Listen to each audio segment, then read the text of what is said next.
Tēnei ahau, te mahi nei, I te mea hou. Kia ora whānau. The word of the day I wanted to share is HOU. HOU can mean new. I te mea hou, a new thing. Behold, I'm doing a new thing. This week I'm stepping into a new thing and going somewhere I've never been before. And if I'm honest, I'm a little bit nervous. But I try to remind myself that just because it's unfamiliar doesn't mean that it's unsafe. Let's look at this word HOU. So we have HOU. HOU. HOU. So HOU can mean to exhort yourself, put energy into. It can also mean an announcement. So if my kaiako says popo tahi, I can say HOU. So I'm announcing, I'm putting energy into it, I'm announcing.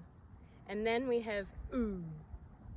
U can relate to the boob.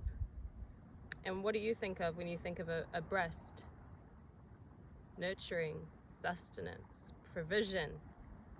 Then we can also look at the O, and that can mean ownership.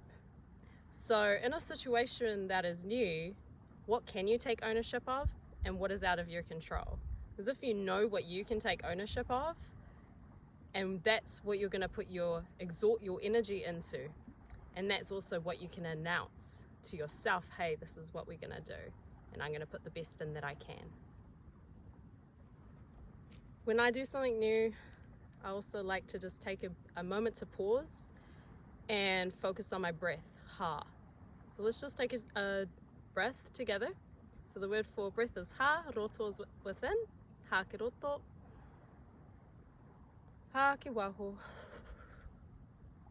ha ke roto, ha ke waho, hou. So if you're facing something new like me, just take a moment, ha ke roto, ha ke waho. And may we trust in this season of newness. Trust that something good is going to spring forth.